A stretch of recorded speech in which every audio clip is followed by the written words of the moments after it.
My next guest this afternoon on Central Valley Talk is David Moos from Assisted Senior Transitions. We're all going to get old someday, and it's nice to know that there are folks like David out there who can help us with anything that might arise. You deal with so many different things. Everything from people who don't have any money and need to go to the Fresno Housing Authority, all the way to people who want to live in the finest possible assisted living facilities in the whole region. I even place people across the country. I've placed people in Colorado, Florida, Connecticut.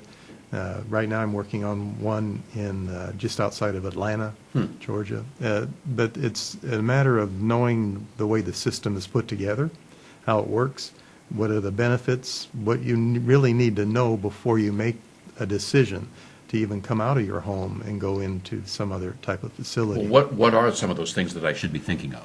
Well, the first thing to recognize is when you start needing physical help. If you need physical help for anything, the longer you try to prevent that help from coming to you, everybody wants to be independent, but the likelihood is that that's going to lead to things like falls.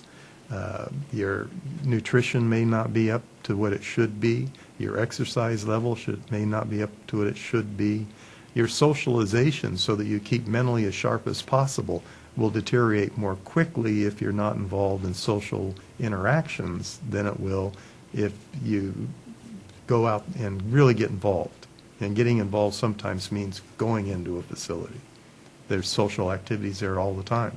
Friends to talk to, people to have lunch with, rather than having a can of soup in front of the TV and not communicating with the world. I never thought of it that way before. So instead of looking at that as, oh, I'm going into a home, that might be the best thing for you. And often is. Even I've had clients that have gone into a license for 6 facility where there are only 6 people living there, and they usually have 2 caregivers during the day at least to take care of them.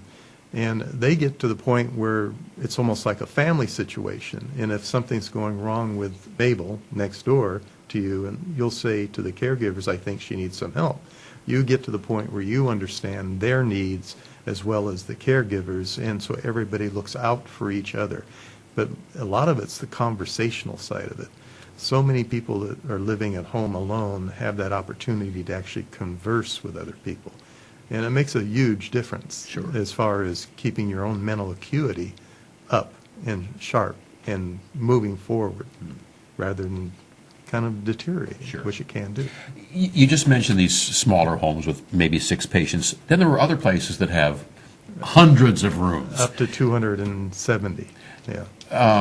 But those bigger places, I would think, they sometimes have their own vans to take you every place. They do. They have big dining rooms. They do. They have organized events. I mean, so you have to weigh which is right for you, right? And part of the process that I try to help people go through is by interviewing them, getting a feel for what their medical needs are, what their social needs are.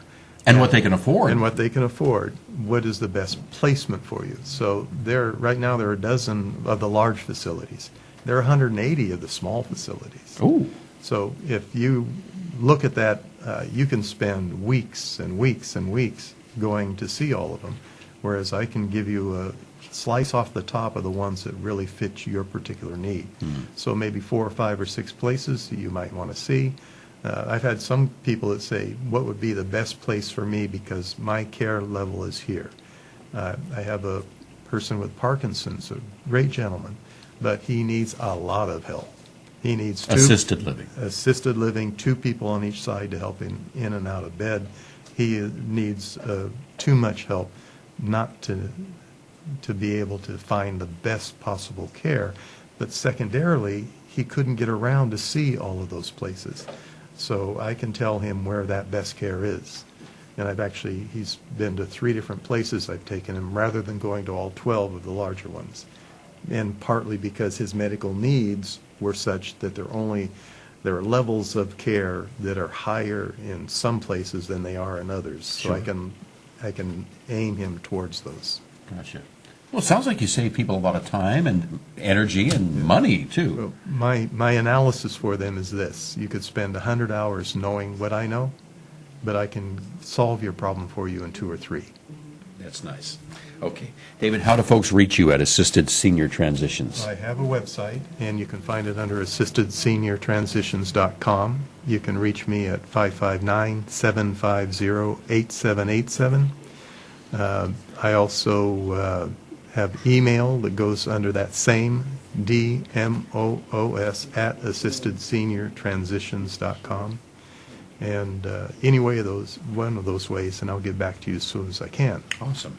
All right. Very good. Thank you for coming in today. My pleasure. David Moos from Assisted Senior Transitions here on Central Valley Talk.